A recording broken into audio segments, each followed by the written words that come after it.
Bismillahirrahmanirrahim. Assalamualaikum warahmatullahi wabarakatuh. Innal hamdalillah nahmaduhu wa nasta'inuhu wa nastaghfiruhu wa natubu ilaih wa na'udzu billahi min syururi anfusina wa min sayyiati a'malina may yahdihillahu fala mudhillalah wa may yudlil fala hadiyalah. Asyhadu an la ilaha illallah wahdahu la syarikalah wa asyhadu anna Muhammadan 'abduhu wa rasuluhu la nabiyya wa la rasula ba'dah. Allahumma salli wa sallim wa barik wa zid wa an'im ala nabiyyika wa rasulika Muhammadin wa ala alihi wa ashabi ajma'in.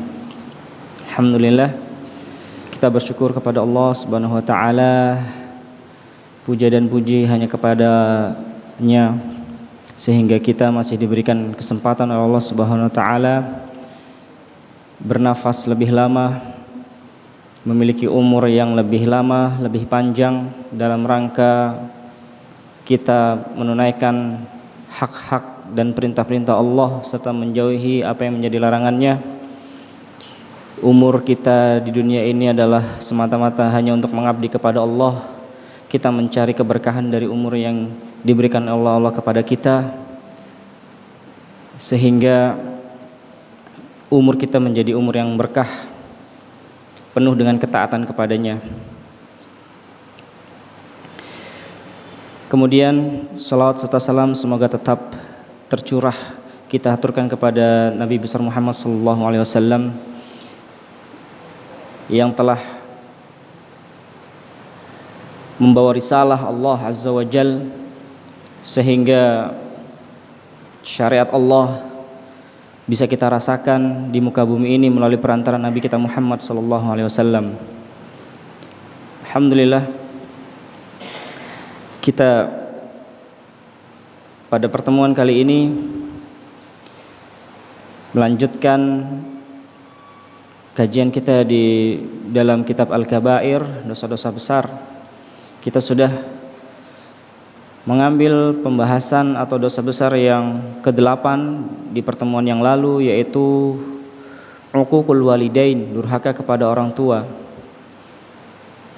Allah Subhanahu wa taala telah menetapkan bahwasannya birrul walidain adalah sebuah perintah baku yang tidak bisa ditawar-tawar. Wa qada rabbuka alla ta'budu illa iyyahu wa bil walidaini ihsana imma yablughanna 'indakal kibara ahaduhuma aw kilahuma fala taqul lahumu uff wa la tanharhuma wa qul lahumu qawlan karima wakhfid lahuma janahadh dhulli minar rahmah wa qur rabbirhamhuma kama rabbayani shaghira. Allah telah menetapkan bahwasannya Allah memerintahkan kepada kita alla ta'budu illa iyyah, janganlah engkau menyembah, bersujud, beribadah melainkan hanya kepada Allah semata. Kemudian dilanjutkan apa? Wabil walidaini ihsana. Perkara setelah tauhid Allah lanjutkan perkara tentang birrul walidain, dan terhadap kedua orang tua kalian hendaklah kalian berbuat ihsan, berbuat baik, berbakti kepadanya, berlemah lembut kepadanya. Imma yablughanna 'indakal kibara, jika seandainya orang tua kalian telah sepuh, telah memasuki fase tua, atau salah satu di antara keduanya atau dua-duanya, maka janganlah kamu sekali-kali berkata menyinggung perasaannya dengan kata-kata, dan janganlah engkau menghardik mereka berdua. Kemudian wakhfid lahuma janahad wa qul lahuma qawlan karima. Kita dilarang untuk menghardik, kita dilarang untuk berkata kasar, mengucapkan kepada kedua orang tua kita, tetapi sebaliknya kita diperintahkan wa qul lahuma qawlan karima. Hendaklah ketika kalian berbicara kepada orang tua kalian dengan pembicaraan yang lemah lembut, berbicara dengan suara yang rendah, tidak berbicara dengan suara yang tinggi, tidak membentak-bentak mereka berdua. Karena semakin tua seseorang, semakin perasaannya itu semakin peka, semakin sensitif. Maka dalam hal ini saja kita dilarang, apalagi dengan hal yang lebih besar perkaranya daripada sekedar mengucapkan atau uf. Itu adalah pembahasan tentang durhaka kepada orang tua. Ridho Allah berada di ridho orang tua, murka Allah berada di murka orang tua. Tidak masuk surga orang yang durhaka kepada orang tua. La yadkhulul jannah aqun, tidak masuk surga sama sekali. Ini betul-betul ancaman dari Allah. La yadkhulul jannah, sekali-kali tidak akan masuk surga. Aq, seorang yang durhaka kepada orang tuanya. Masya Allah, begitu besar dosa ini sehingga Imam Az-Zahabi menempatkannya di urutan yang ke-8. Kemudian kita masuk kepada urutan yang ke-9. Dosa besar yang ke-9 adalah hajrul aqarib, memutus hubungan kerabat. Padahal Rasulullah SAW telah memerintahkan kepada kita untuk menyambung tali silaturahmi, untuk mempelajari nasab. Pentingnya kita mempelajari nasab biar kita tahu siapa yang menjadi kerabat kita. Kita sebagai orang Jawa mungkin agak sedikit merasa malu gitu ya, karena kita mungkin hanya ingat nasab kita mungkin sampai 2 orang di atas bapak kita gitu ya. Muhammad Abdul Majid bin Fulan bin Fulan bin Fulan, mati dah, nggak nyambung lagi, lupa udah nggak tahu. Bahkan kalau kita tanyakan kepada orang tua kita, terkadang mereka juga lupa nama buyutnya. Atau kita tanyakan kepada mbah kita, engkong kita, siapa nama buyutnya, lupa mungkin. Jadi ini mungkin sedikit yang ana rasakan mungkin ya, atau mungkin jamaah sekalian juga merasakannya. Sampai urutan keberapa nasab kita itu kita ingat gitu. Padahal Rasulullah SAW memerintahkan kepada kita untuk mempelajari nasab. Ta'allamu min ansabikum, kata Rasulullah. Hendaklah kalian itu belajar tentang nasab-nasab kalian. Matasiluna bihi arhamakum, sehingga dengan mempelajari nasab itu kalian bisa menyambung silaturahmi dengan orang-orang yang menjadi ada kaitannya hubungan rahim.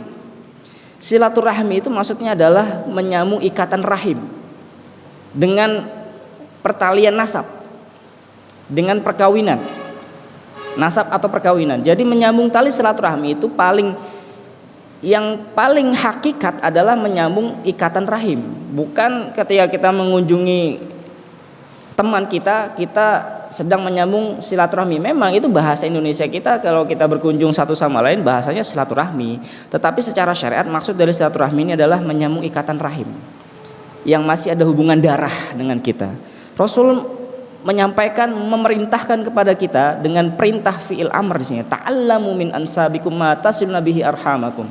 Hendaklah kalian itu mempelajari nasab-nasab kalian sehingga kalian itu bisa menyambung tali silaturahmi dengan kerabat kalian.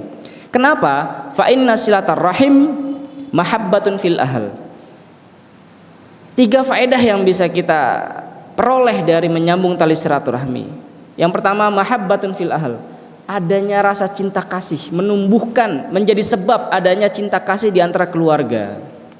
Di antara keluarga yang mempunyai pertalian rahim tadi. Kemudian musarratun fil mal, menjadi sebab harta itu bertambah, banyak harta. Musarratun fil mal. Kemudian munsaatun fil umur jadi tambah panjang. Begitu.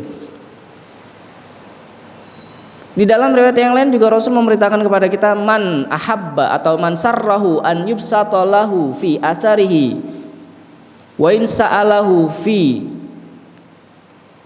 rizqihi, ya, wa in sa'alahu fi atharihi falyasir rahimah. Man ahabba atau man sarra an yubsata lahu fi rizqihi wa in sa'alahu fi malihi atau fi atharihi falyasir rahimah.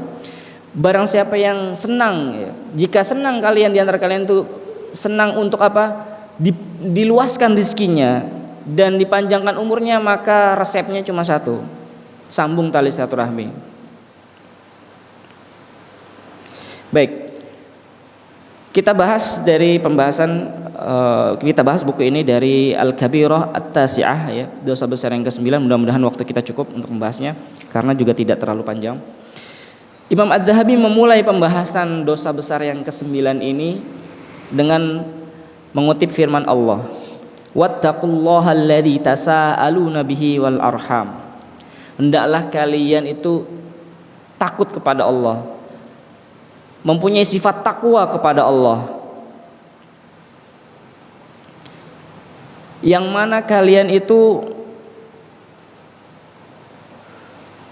maksudnya adalah hendaklah kalian itu bertakwa kepada karib kerabat. Maksudnya jangan kalian putus hubungan dengan karib kerabat, dengan saudara-saudara kita yang mempunyai pertalian rahim.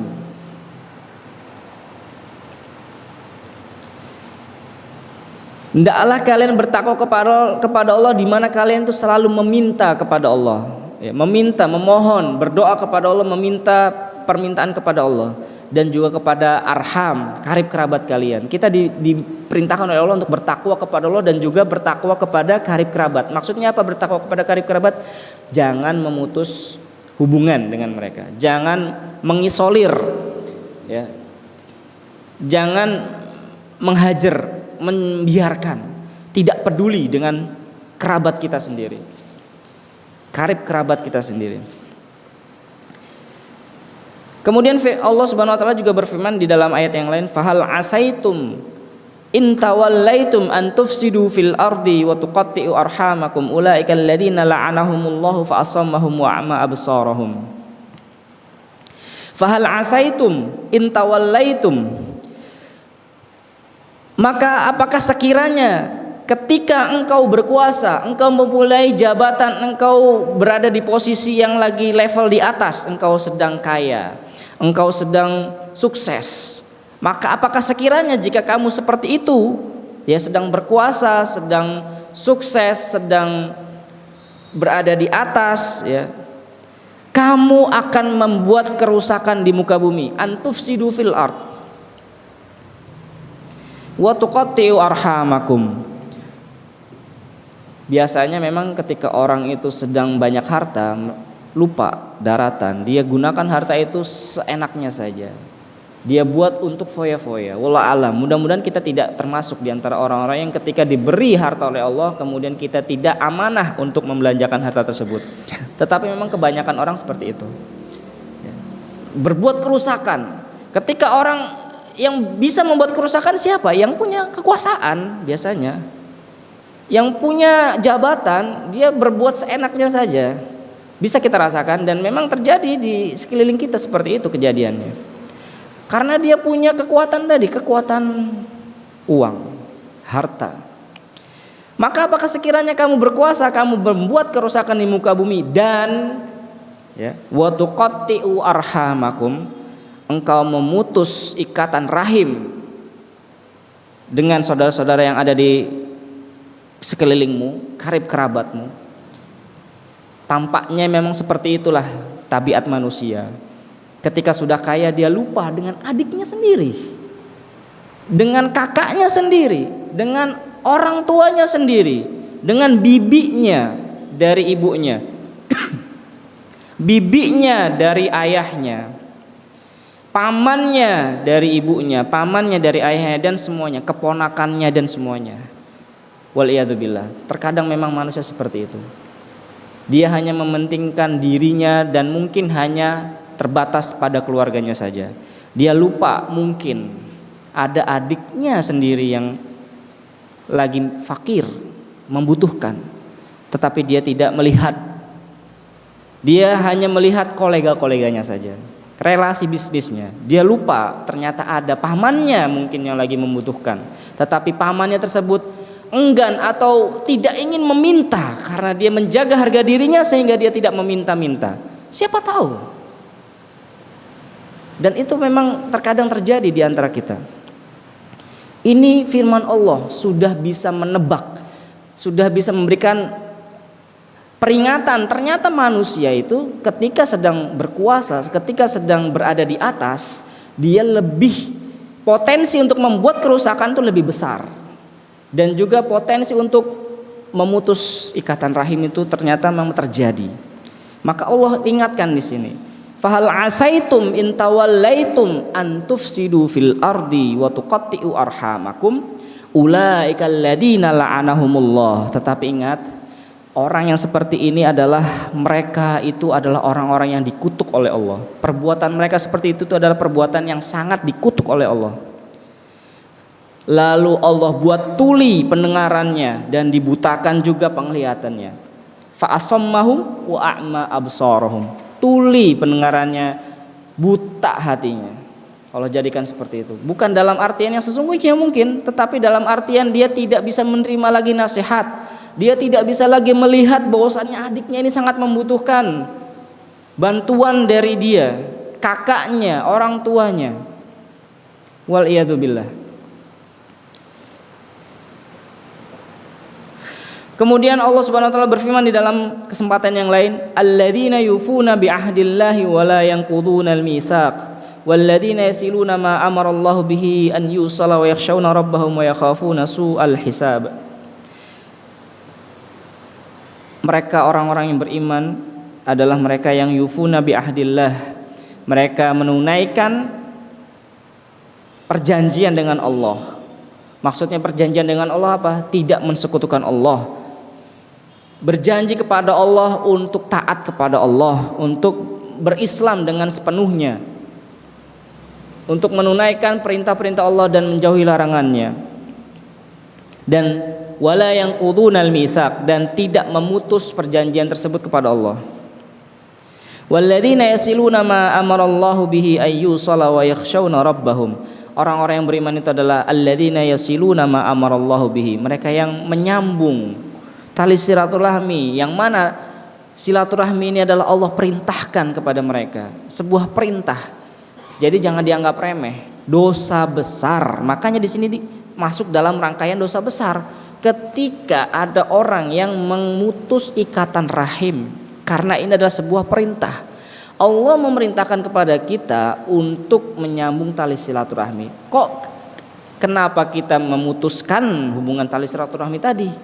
Bahayanya surga menjadi penghalang. Maksudnya kita terhalang dari masuk surga. Karena sebab apa? Karena sebab ini.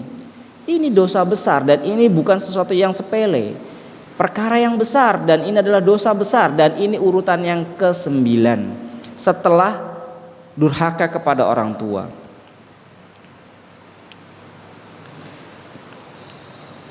Kemudian Allah Subhanahu wa taala berfirman, sudah kita bacakan juga tadi ketika kita salat maghrib. Yudillu bihi katsira wa yahdi bihi katsira wa ma yudillu bihi illal fasiqin. Jadi Allah itu menyesatkan ya sebagian orang dengan Al-Qur'an, wa yahdi bihi katsira. Jadi Al-Qur'an ini bisa menjadi sumber hidayah dan juga bisa menjadi sumber kesesatan bagi orang yang menafsirkannya semaunya. Orang-orang di luar sana kita terkadang terkagum-kagum, Masya Allah membawakan dalil dari Al-Quran, tetapi penafsirannya adalah penafsiran yang mereka akali. Al-Quran kok ditafsirkan dengan akal, akhirnya tersesat. Dengan Al-Quran itu tersesatlah beberapa atau sebagian orang. Ini nyata, ini Allah mengatakannya, berfirman, yudillu bihi katsira wa yahdi bihi katsira. Al-Quran ini bisa menjadi sumber hidayah dan juga menjadi sumber penyesat. Oleh karena itu, ketika kita membaca Al-Quran, hendaknya kita membaca tafsiran yang sesuai dengan tafsiran ulama. Ulama yang menafsirkan Al-Quran dengan asar, dengan dalil, bukan dengan akal, ya. Birra'i, bukan dengan ra'i, dengan akal semata. Karena tafsir Al-Quran itu kalau kita baca, ya terkadang kita membaca tafsiran sesuai dengan jalan pikiran penafsir yang mungkin dia memakai akal dalam menafsirkan Al-Quran. Oleh karena itu Allah di sini berfirman, dengan Al-Quran itu ada orang yang tersesat. Dan dengan Al-Quran itu pula banyak yang Allah kasih hidayah. Jadi Al-Quran ini bisa menjadi sumber kesesatan bagi orang yang tersesat, menjadikan Al-Quran ini sebagai alibi, ya, mendalili keyakinannya yang salah. Banyak seperti itu kan. Salah dia dalam ideologi, tetapi dia merasa betul. Inilah penyakit syubhat yang sangat bahaya. Syaitan itu lebih suka manusia itu terjerumus dalam penyakit syubhat daripada penyakit syahwat. Karena penyakit syahwat ini insya Allah lebih cepat sembuhnya dibandingkan penyakit syubhat. Kalau penyakit syubhat ini, orang ini merasa betul, merasa benar. Saya bawa Al-Quran ini dalilnya ada. Dia merasa betul, ya, merasa benar dengan keyakinan, ideologi, pemikiran dan sebagainya karena ada dalilnya. Ternyata dalil yang dibawakannya adalah dalil yang serampangan, seenaknya saja, dan dia akhirnya tersesat. Yudillu bihi katsira wa yahdi bihi katsira wa ma yudillu bihi illal fasiqin. Dan mereka itu yang tersesat dengan Al-Quran, mereka adalah orang-orang yang fasik. Orang-orang yang fasik masuk dalam golongan orang-orang yang fasik. Ciri-cirinya apa? Alladzina yanquduna ahdallahi min ba'di mitsaqih. Orang-orang fasik itu adalah mereka yang memutus tali hubungan dengan Allah. Jadi tali hubungan yang paling penting untuk kita jaga adalah tali hubungan dengan Allah. Maksudnya apa? Kita betul-betul dalam beragama ini, dalam hidup ini kita tambatkan seluruh kehidupan kita, hati kita hanya kepada Allah. Kita belajar mendekat kepada Allah. Kita belajar agama Islam ini dengan benar agar kita semakin dekat dengan Allah. Semakin kita bisa menjaga tali perjanjian kita dengan Allah. Islam itu kan al-istislamu lillahi, ya, wal inqiyadu lahu bil ibadati wat ta'ah. Bersikap pasrah kepada Allah dan tunduk, ya, kepada Allah melalui proses ibadah dan ketaatan. Bil ibadati wat ta'ah, dengan ibadah dan ketaatan. Itulah makna dari Islam, berpasrah diri, berserah diri, al-istislamu lillahi wal inqiyadu lahu bil ibadati wat ta'ah. Maka kita sebagai seorang Islam harus menjaga tali perjanjian kita dengan Allah yang paling utama ini. Alladzina yanquduna ahdallah. Jadi orang-orang yang fasik itu hal pertama yang mereka terjang adalah memutus tali perjanjian dengan Allah. Oleh karena itu banyak kita dapati orang ini belajar Al-Quran tapi memutus tali perjanjian dengan Allah. Kok bisa? Lah dia terhadap satu perintah masih diakal-akali, dipertanyakan. Emangnya semuanya emangnya. Emangnya pakai hijab itu perintah? Emangnya menyambung tali silaturahmi itu perintah? Emangnya semuanya emangnya. Ini ente beragama berdasarkan emangnya gitu ya. Kita beragama itu berdasarkan dalil. Dalilnya sudah jelas, kita diperintahkan silaturahmi, kita diperintahkan berbuat baik kepada orang tua, berbakti kepada orang tua, kita diperintahkan untuk tidak membunuh, kita diperintahkan untuk membagi harta warisan sesuai dengan ilmunya. Semuanya. Bukan kemudian dipertanyakan. Enggak layak kita ini mempertanyakan sesuatu yang sudah Allah putuskan, ya. Wa qadha rabbuka, yang telah Allah putuskan, telah Allah gariskan, kok kita tanyakan lagi? Kok kita ini siapa gitu ya? Ini sudah Allah putuskan semenjak kita belum diciptakan di muka bumi ini berapa puluh. Allah menciptakan langit dan bumi setelah penciptaan kolam kan 50.000 tahun. Allah pertama kali yang Allah ciptakan itu adalah kolam, pena. Untuk apa? Untuk menuliskan suratan takdir kita. Makhluk semuanya, alam semesta itu sudah tertulis sebelum penciptaannya. 50.000 tahun sebelum Allah menciptakan langit dan bumi, Allah sudah tulis takdir tersebut. Jadi kita sebagai orang Islam, sebagai umat Islam, enggak perlu bersedih terhadap apa atau sesuatu yang kita tidak bisa kita raih, yang hilang dari diri kita. Kita enggak perlu bersedih. Sedih wajar karena kita manusia. Tetapi tidak usahlah berlarut-larut karena sudah tertulis. Ngapain kita sedih? Semua itu sudah tertulis rapih di dalam buku catatan takdir.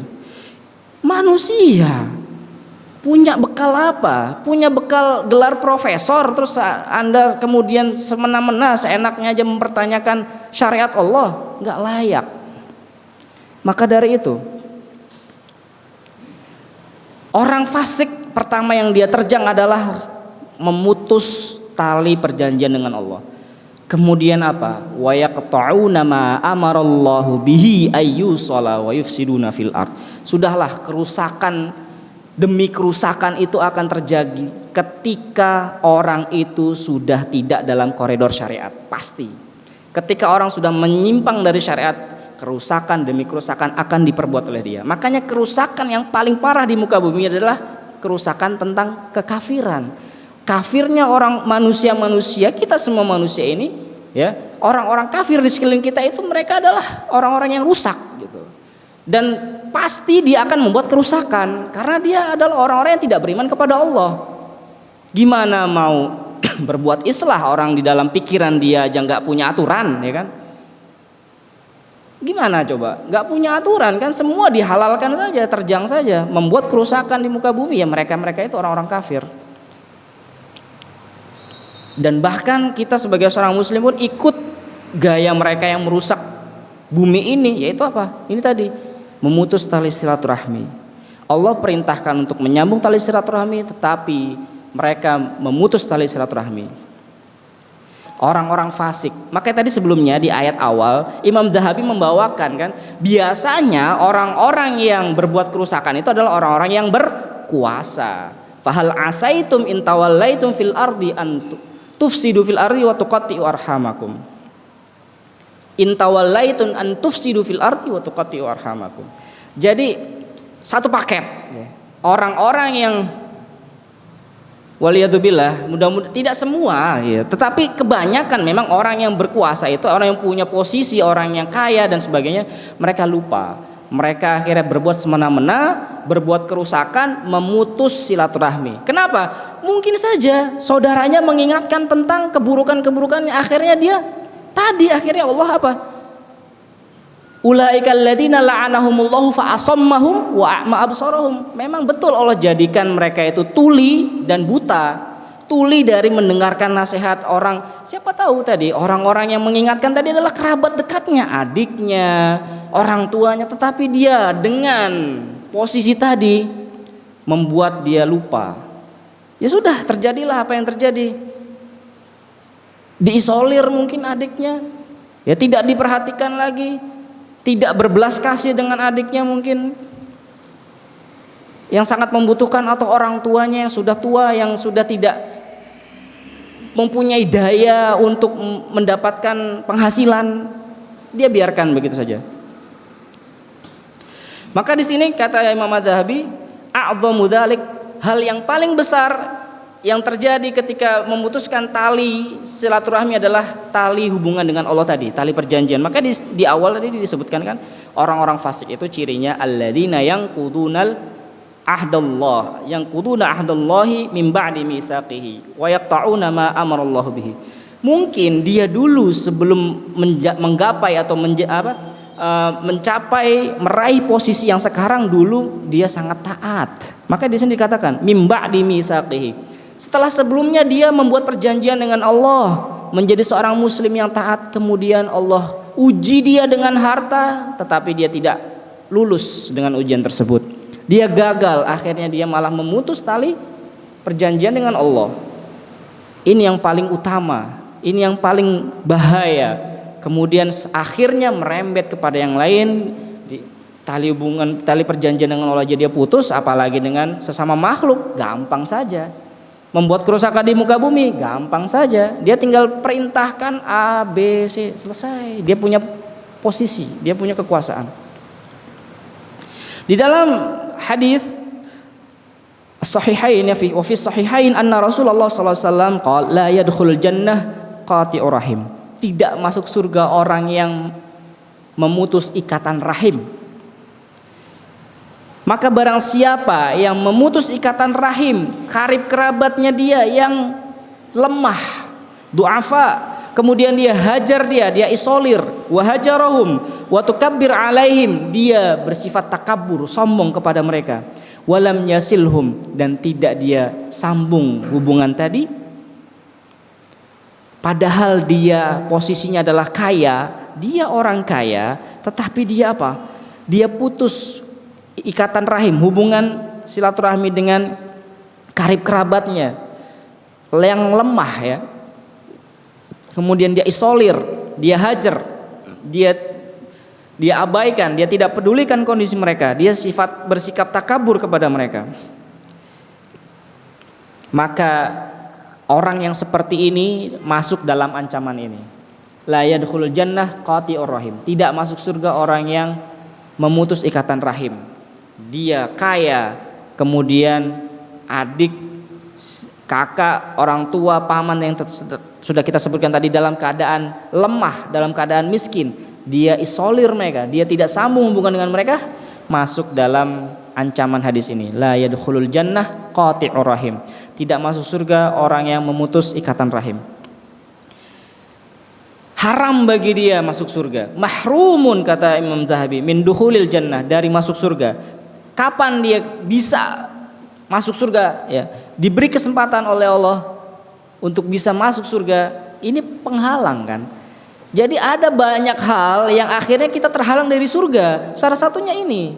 Dia mungkin orang yang amanah, dia dalam bekerja orang yang jujur, dalam bermuamalah kepada relasi, dia orang yang loyal, baik, suka bersedekah, sholat rajin, zakatnya enggak ketinggalan, sedekahnya apalagi. Satu hal ini, dia memutus hubungan dengan keluarganya sendiri, maka ada penghalang yang menghalangi dia daripada surga. Insya Allah. Oleh karena itu kita sebagai seorang muslim, kita pelajari ya agama kita ini betul-betul ya, agar jangan sampai nantinya ketika kita wafat, Allah wafatkan kita, ternyata kok ada yang menghalangi kita dari surga Allah. Masya Allah. Maka ini harus kita perhatikan, karena nanti ada hikayat nanti yang akan kita sampaikan di akhir pembahasan. Satu cerita kenapa kok orang ini terhalang dari surga. Baik, sampai dia taubat kepada Allah, ya, illa an yatub, sampai dia taubat kepada Allah dan dia kembali berbuat baik dengan keluarga yang dia putus hubungannya tadi. Di dalam hadis yang lain Rasulullah SAW bersabda, "Man kana lahu aqarib du'afa wa lam yusin ilaihim wa yasrif shadaqatahu ila ghairihim lam yaqbal minhu shadaqatahu wa la yanzur ilaihim yaumil qiyamah." Barang siapa yang dia punya kerabat dekat dalam kondisi lemah di sini dalam artian membutuhkan bantuan kita, tetapi apa? Kita salurkan sedekah kita bukan kepadanya, kok malah ke orang lain yang tidak ada hubungannya sama sekali dengan kita, maka Allah tidak akan menerima sedekah tersebut, tidak akan menerima wakaf, hadiah apapun bentuknya, karena dia menyepelekan orang yang lebih layak untuk mendapatkan sedekah tadi, yaitu karib kerabat kita. Karena urutan untuk infak dan sedekah itu adalah yang paling pertama adalah orang tua, kemudian orang-orang yang menjadi pertalian ahli waris. Kalau kita belajar warisan itu kan ada orang-orang yang berhak untuk mendapatkan warisan. Itulah sebenarnya silaturahmi yang harus kita jaga. Adik kita, ya kan? Anaknya adik kita, baik yang dapat warisan ataupun yang tidak, itu semua adalah karib kerabat. Kalau yang tidak dalam kategori orang-orang yang masuk dalam ahli waris, maka dia masuknya adalah dawil arham, karib kerabat, yang ketika tidak ada orang yang mendapatkan atau ahli waris yang masuk dalam list mendapatkan warisan, tidak ada, maka karib kerabat ini bisa masuk menggantikan harta warisan diberikan kepada mereka. Zawil arham, makanya dikatakan zawil arham, karib kerabat yang memiliki hubungan rahim, darah. Adik kita hubungan darahnya dengan orang tua kita, anaknya juga dari bapaknya atau dari ibunya, toh juga dengan kita masih ada hubungan dengan ibu kita, semuanya masih ada hubungan pertalian. Maka barang siapa tadi yang dia punya kerabat yang lagi membutuhkan, kok ternyata sedekah itu kita tidak salurkan kepada dia, maka Allah tidak akan menerima sedekah tersebut. Dan Allah tidak akan melihat wajah dia nanti. Allah, ya gimana sih rasanya kalau dicuekin, ya kan? Salaman sama teman kita aja kalau misalnya rasanya tuh nggak enak. Ini Allah nggak mau ngelihat wajah kita tuh gimana jadinya gitu loh. Ini kan karena kesalahan kita. Orang kalau punya salah biasanya salaman itu nggak bakalan lihat-lihatan wajah, Biasa aja. Ini di hari kiamat nggak akan dilihat oleh Allah. Gara-gara apa? Gara-gara hal ini. Jadi sebenarnya Allah itu konsep untuk biar kerukunan itu bisa terjadi adalah dimulai dari keluarga kita sendiri. Kok ya bisa adik kakak itu kok tidak saling sapa? Ujung-ujungnya nanti bunuh-bunuhan itu. Ya kan, pembunuhan tuh ya Allah, kalau kita baca di berita adik bunuh kakaknya, kakak bunuh adik, ini apa ini ya kan? Dimulai dari apa ini? Dimulai dari pasti dia nggak paham agama, jelas ya. Kalau orang paham agama nggak mungkin setega itu ya. Sama adik kita, sama kakak kita kok bisa tega gitu, nggak perhatian sama mereka. Sama orang tua kita apalagi, ya Allah. Betul-betul ya, kita hidup di zaman yang seperti itu. Insya Allah. Kalau posisi kita ini adalah lagi tidak punya harta, maka bagaimana cara kita bersilaturahmi, maksudnya menyambung ikatan rahim tadi? Ya kunjungi. Ya. Wa in kana faqiran, kalau posisi kita lagi fakir, ya kan? Maka gimana caranya? Wasalahum biziaratihi. Cara menyambungnya adalah dengan berziarah, mengunjungi. Wattafaqqud li ahwalim. Kita telepon. Ini salah satu cara silaturahmi. Ya kalau kita memang nggak bisa membantu, ya kita telepon, kita doakan adik kita. Kan kita punya keluarga misalnya anaknya 7, anak 8, ya kan. Kita nomor 5, kita nomor 4, ternyata adik kita yang nomor 8 ini lagi butuh biaya untuk masuk anaknya dan sebagainya. Kalau kita memang belum bisa membantu, ya kita berkunjung. Kita kunjungi rumahnya. Toh nanti ketika kita berkunjung nanti kan mungkin ada ide-ide. Ya ada obrolan-obrolan di mana mungkin adik kita mendapatkan motivasi, usaha atau apapun. Semangat lagi, nasihat, doa, itu yang paling penting. Itu semuanya adalah rangkaian cara bersilaturahmi. Rangkaian cara untuk kita bisa menunaikan perintah Allah dalam ayat ini. Atau dalam hadis Rasulullah tadi, ta'allamu min ansabikum ma tasiluna bihi arhamakum, atau man ahabba an yubsatalahu fi rizqi wa an yusallahu fi athari falyasir rahimah. Kemudian Nabi SAW bersabda, ballu atau bullu ya, anak kurang yakin, bullu atau ballu arhamakum walau bisalam. Maksudnya di sini adalah sambung tali silaturahmi di antara karib kerabat ya kalian, walau bisalam, meskipun dengan mengucapkan salam. Jadi dengan mengucap kita salam dengan adik kita, telepon tadi, itu sudah salah satu wujud cara kita menyambung tali silaturahmi. Di dalam hadis yang lain Nabi SAW bersabda, man kana yu'minu billahi wal yaumil akhir falyasil rahimah. Barang siapa yang beriman kepada Allah dan hari akhir, maka hendaknya dia menyambung silaturahmi. Silaturahmi di sini adalah rahim, rahimahu, yang punya kaitan rahim, pertalian darah, nasab. Kemudian dalam hadis yang lain Rasulullah SAW bersabda, laisal wasilu bil mukafi walakinal wasil ladzi idza quti'at rahimuhu wasalaha. Silaturahmi itu bukan yang kalau kita habis dikasih kita berkunjung balik gitu ya, kunjungan balik karena kita sudah dikunjungi. Bukan kayak gitu maksudnya daripada silaturahmi. Orang yang menyambung tali silaturahmi, maksudnya orang yang menyambung tali silaturahmi itu adalah yang ketika misal adik kita memutus hubungan dengan kita, kemudian kita yang berusaha untuk menyambung kembali. Itulah hakikat dari al-wasil, orang yang menyambung tali silaturahmi. Atau ketika kita memutus hubungan dengan adik kita, kita berusaha menyambung kembali. Kita yang putus, kita yang sambung kembali. Nah, itu adalah al-wasil. Jadi wasil menyambung tali silaturahmi itu bukan ketika nunggu dikasih dulu baru kita balas gitu ya, enggak. Tetapi adalah yang ketika diputuskan hubungan dengan rahim ya, karib kerabatnya disambung kembali. Atau ketika kita memutus misalnya karena kita manusia biasa kan, sedikit gesekan-gesekan apalagi masalah harta ya, sensitif ya kan. Kemudian kita akhirnya marah-marahan ya. Tidak mengunjungi rumah bibi kita, tidak mengunjungi rumah paman kita, tidak mengunjungi rumah anak saudara kita, ya keponakan kita berarti kan. Ya itu, insya Allah.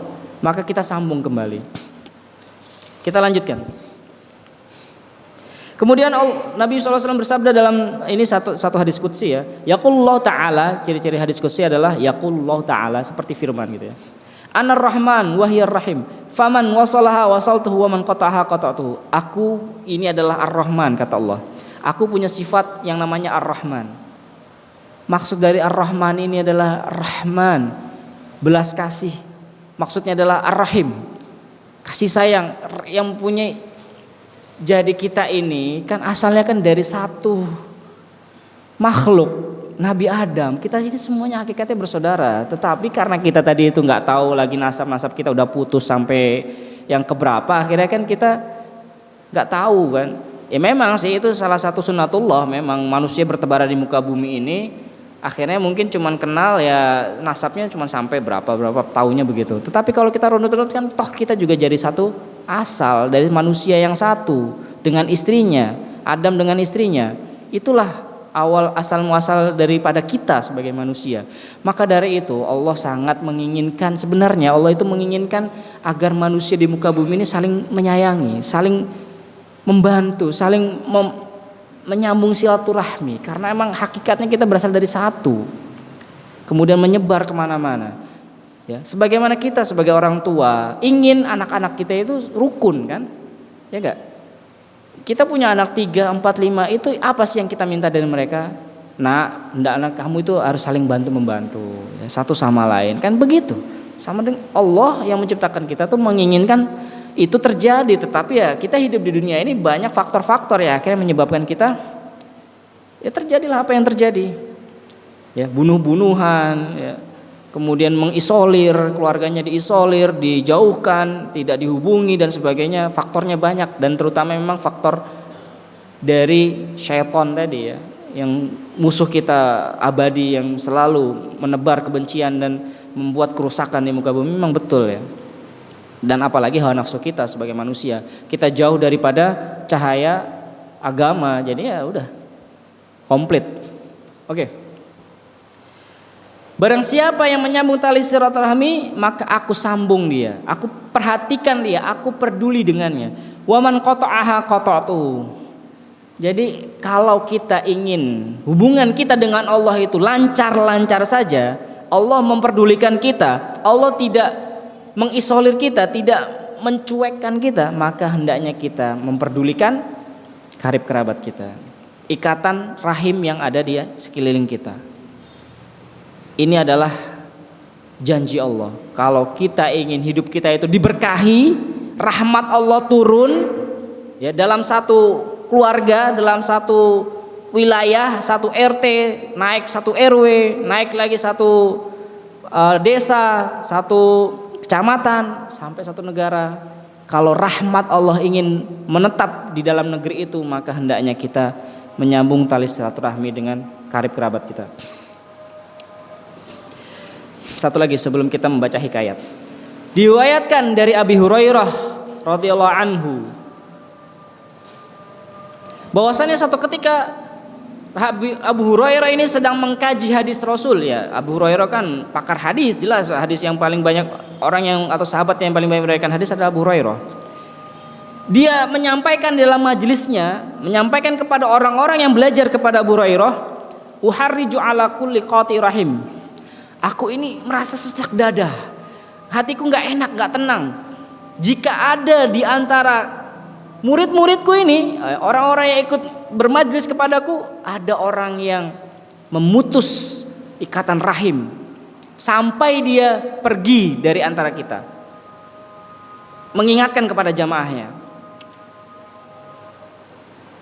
Satu ketika Abu Hurairah ngomong kayak itu, memberikan satu peringatan kepada majlis yang dihadiri oleh banyak orang tadi, sunyi, tidak ada yang meninggalkan majlis tersebut sampai ada satu pemuda ya, satu pemuda di ujung majlis, akhirnya dia pergi keluar, intinya dia keluar untuk menemui bibinya, bibi dari bapaknya, maksudnya adiknya bapaknya atau kakaknya bapaknya yang perempuan ya, intinya bibinya. Kenapa dia nemuin bibinya? Karena dia teringat dia punya sengketa dengan bibinya, dia punya masalah dengan bibinya yang menahun. Intinya dia sudah lama nggak mengunjungi bibinya karena gesekan-gesekan ya di antara keluarga biasa kan. Akhirnya dia bersegera untuk menemui bibinya. Dia ingin islah, dia ingin kembali. Kenapa tadi Abu Hurairah mengecam? Di satu waktu ketika Abu Hurairah sedang mengkaji hadis, Abu Hurairah mengingatkan kepada jamaahnya, kepada orang-orang yang hadir untuk mengkaji hadis bersama beliau. Abu Hurairah, aku ini merasa nggak enak, ya, merasa sesak dada ketika ada orang yang memutus tali rahim, ikatan rahim di antara mereka. Gak ada yang berdiri sampai akhirnya ada satu pemuda yang kemudian bergegas keluar menemui bibinya.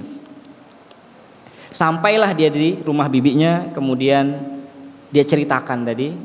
Intinya tuh bibinya kaget gitu ya. Nggak ada hujan, nggak ada apa, kok tiba-tiba datang nih bocah gitu. Faqalat lahu ammatuhu. Bibinya kemudian berkata kepada dia, ada gerangan apa? Kok kamu tiba-tiba ke rumah gitu? Apa yang membawamu kemari gitu? Wahai anak saudaraku, aslinya keponakannya. Kita ini kadang ya, level kita ini adalah keponakan daripada bibi kita, paman kita, tapi kita berani untuk memutus atau berani untuk berbuat kasar kepada kerabat kita sendiri. Bibinya kaget, loh, tumben datang. Kok bukan tumben lagi, udah lama dia nggak datang ke rumahnya karena tadi ada sengketa tadi. Kemudian anak tadi, pemuda tadi berkata, ini jalastu ila Abi Hurairah. Aku nih tadi tuh lagi bermajlis sama Abu Hurairah, duduk belajar bersama Abu Hurairah, sahabat Rasul Sallallahu Alaihi Wasallam. Kemudian Abu Hurairah tuh berkata, ya dia ceritakan tentang Abu Hurairah memberikan peringatan tadi. Uharriju ala kulli qati rahim. Aku ini sesak dada. Aku merasa nggak enak hati ketika ada orang yang hadir di majelisku ini memutus tali silaturahmi. Sampai dia pergi, tidak duduk di situ. Kemudian bibinya tadi berkata kepada keponakannya tadi, coba kamu kembali kepada Abu Hurairah, tanyakan, kok begitu gitu.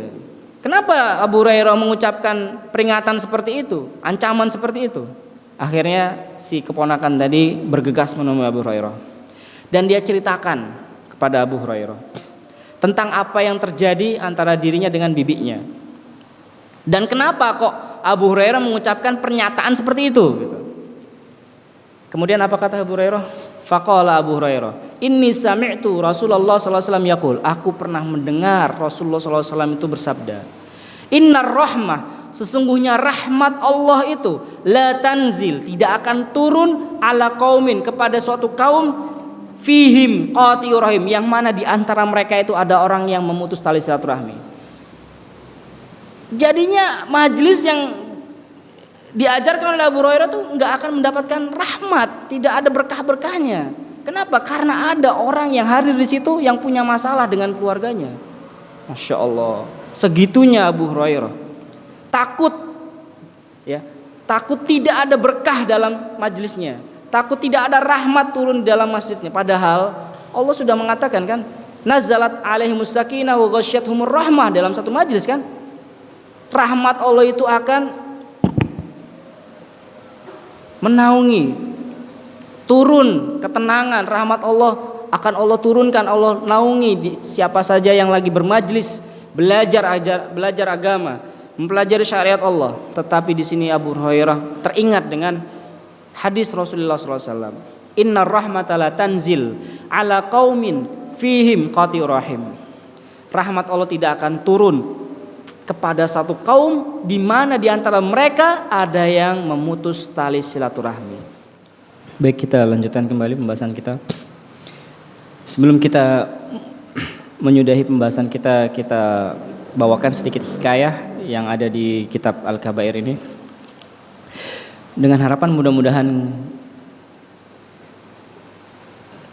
sesudah kita berada di majelis ini, di dalam pembahasan dosa besar yang ke-9 ini, kita mulai kembali mengingat, membuat daftar list siapa saja yang termasuk dalam nasab keluarga kita.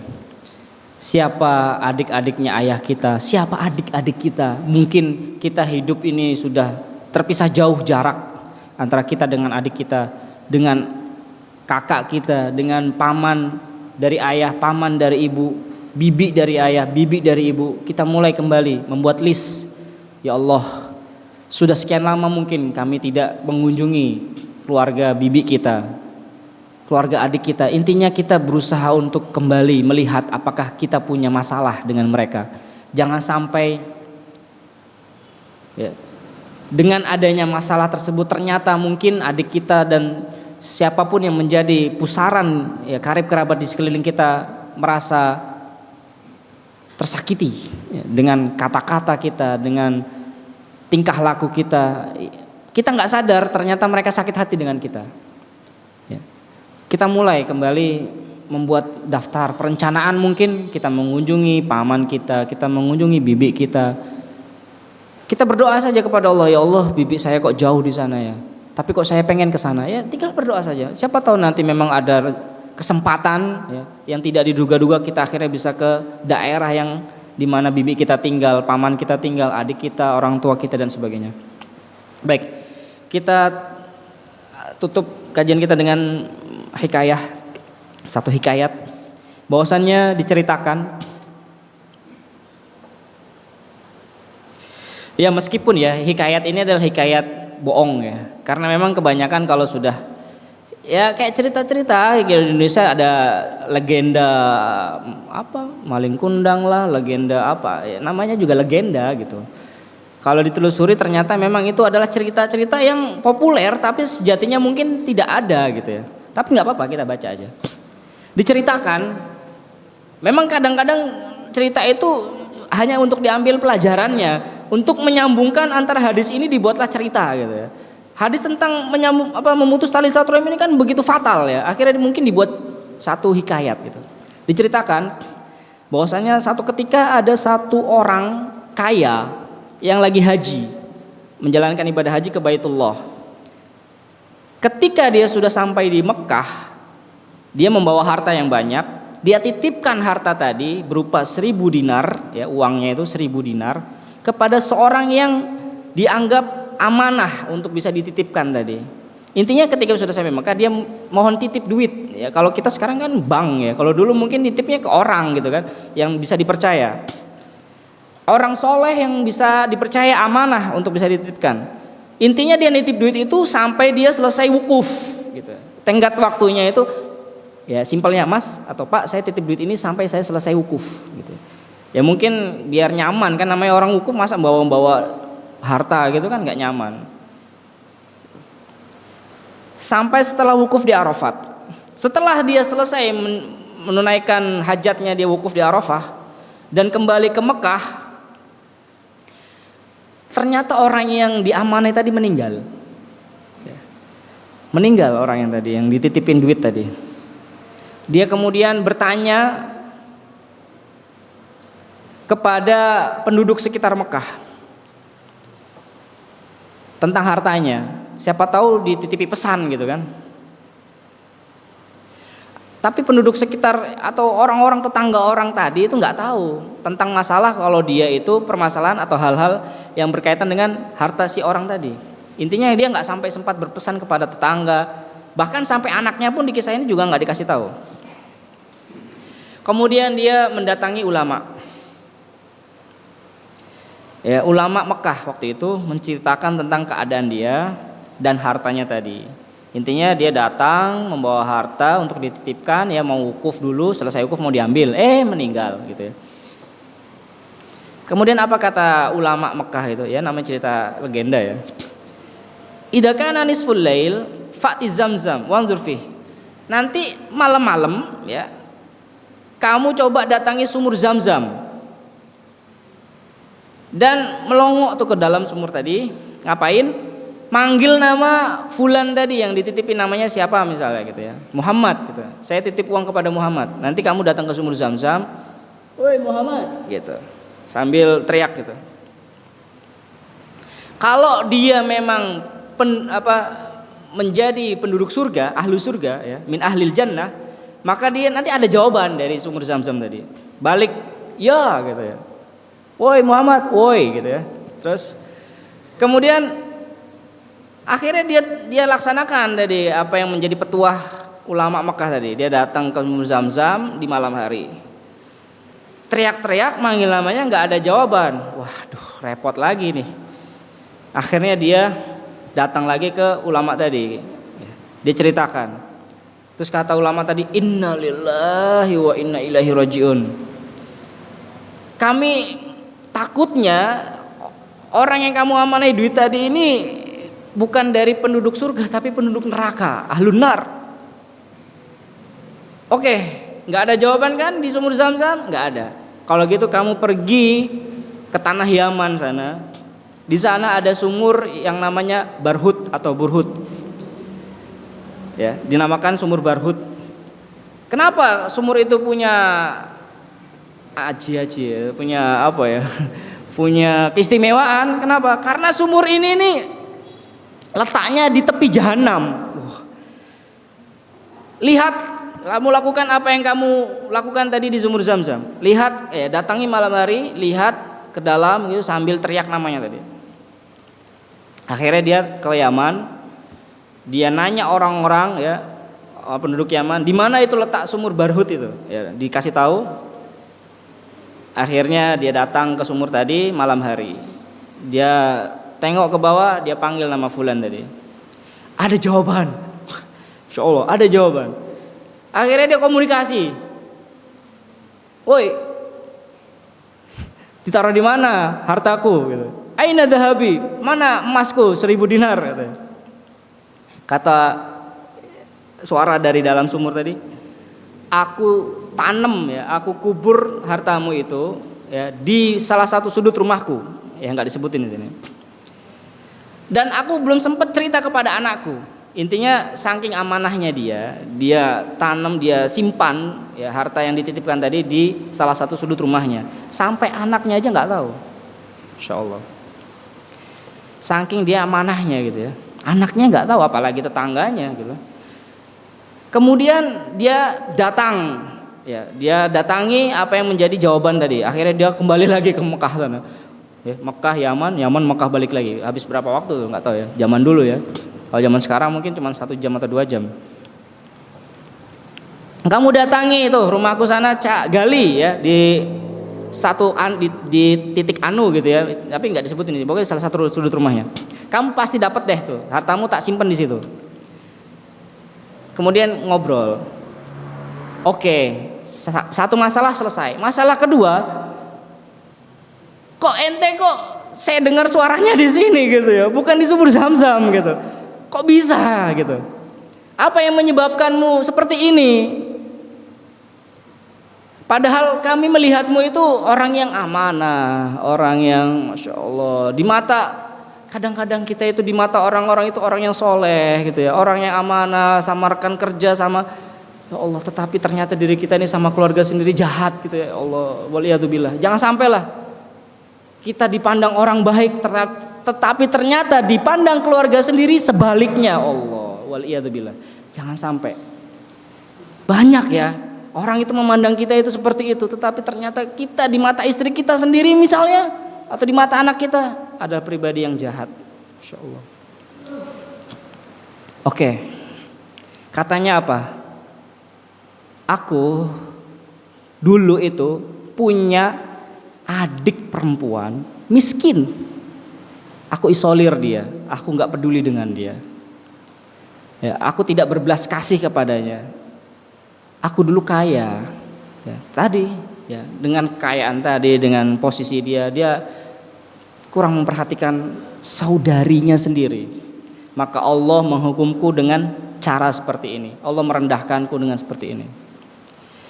Ya, sebenarnya sih intinya tuh ingin mengingatkan kita tentang hadis la yadkhulul jannah qati'ur rahim, tetapi dibawakanlah cerita.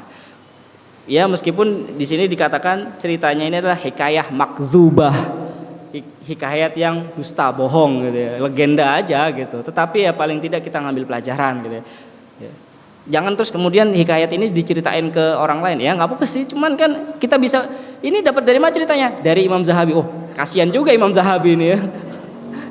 Kasihan juga Imam Zahabi ini. Tapi memang ulama dulu memang kan membawakan hikayat itu kan tanpa menyaring beritanya asalnya dari mana. Akhirnya sampai sekarang kan dengan kecanggihan teknologi yang ada, kita bisa melihat ya hikayah ini ada asal usulnya apa enggak. Akhirnya di sini ditahqiq enggak, tidak ada asal usulnya, makdubah. Ya sama kayak kita lah, diantara kita suka nyeritain tentang kisah si kancil gitu ya, misalnya kalau buat anak kita biar tidak suka mencuri dan sebagainya. Ya, ala kulli hal begitulah penutup dari majelis kita ya, satu hikayat yang mengingatkan kita agar jangan sampai kita memutus tali silaturahmi di antara kita dan keluarga kita. Dari sekarang kita mulai menata kembali hati kita, membuat islah ya, berbuat islah dengan orang tua kita. Kita telepon orang tua kita, perhatikan orang tua kita, adik-adik kita, apa yang menjadi keperluan dari adik-adik kita. Mungkin dia punya kebutuhan yang dia sungkan untuk memintanya kepada kita sebagai kakaknya atau sebagai adiknya, karena melihat posisi kita mungkin gitu ya. Tetapi kita yang memulai untuk lebih peka terhadap orang-orang di sekeliling kita yang menjadi karib kerabat kita. Kita akhiri majelis kita atau pembahasan kita di Kabirah At-Tasi'ah, dosa besar yang ke-9, dengan doa kafaratul majelis. Terima kasih atas segala perhatian, mohon maaf atas segala kekurangan. Subhanakallahumma wa bihamdika asyhadu an la ilaha illa anta astaghfiruka wa atubu ilaik. Assalamualaikum warahmatullahi wabarakatuh.